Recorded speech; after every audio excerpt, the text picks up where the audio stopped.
que tu aurais fait différemment avec ta connaissance d'aujourd'hui? Honnêtement, tout. Honnêtement, et toutes les conneries du monde. La philosophie, au final, c'était la même que celle que Sterling. Hein. C'est de se dire comment essayer de rendre un chauffeur qui, à l'époque, qui n'était pas suivi par des banques, qui n'est pas accompagné, lui donner une alternative et donc construire en gros un intermédiaire qui lui permet de pouvoir devenir propriétaire de son outil de travail et de le sortir un peu de ce marxisme ambiant dans lequel la définition d'un prolétaire, c'est qu'il n'est pas, par définition, pas propriétaire de son outil de travail et qu'on lui loue, qu'on lui fournit. Petite question, parce que tu dis car as a service et tu dis propriétaire du bien, donc j'ai pas forcément compris. Parce que en gros, on avait deux offres. On avait d'un côté, on avait la partie vraiment leasing, donc avec type location-vente en fait. Ouais. Ok. Donc où le gars, il avait un contrat de location car as a service, il pouvait même changer de voiture s'il le souhaitait.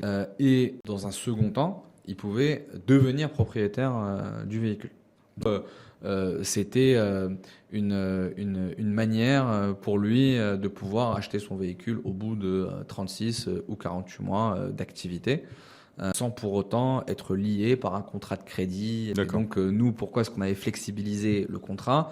C'est parce que beaucoup de chauffeurs n'allaient pas jusqu'au bout du contrat, donc on récupérait, on remettait le véhicule sur le marché avec une forme de marketplace où les chauffeurs en gros s'échangeaient les véhicules, ou certains chauffeurs en gros lui disaient t'as un contrat, il reste que 24 mois dessus, est-ce que ça t'intéresse? La voiture a déjà, je sais pas, 80 000 km, mais c'est intéressant d'aller jusqu'au bout parce que tu profites de la décote qui a déjà été payée par un autre chauffeur qui lui a arrêté l'activité.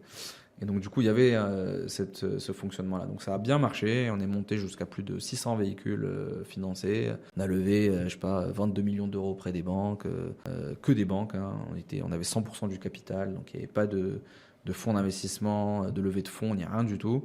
J'ai fait les choses vraiment à l'envers. Généralement, les gens commencent dans la start-up, ils lèvent des fonds, ils font un truc pas rentable et ils vont dans le mur parce qu'ils se rendent compte que au final, ils ont cramé les sous, qu'ils ont payé des coûts d'acquisition trop élevés, etc. Et ensuite, ils se disent, tiens, je vais faire un business maintenant beaucoup plus brick and mortar, PME style, avec en générant de l'EBITDA. Et moi, j'ai fait l'inverse. Voilà.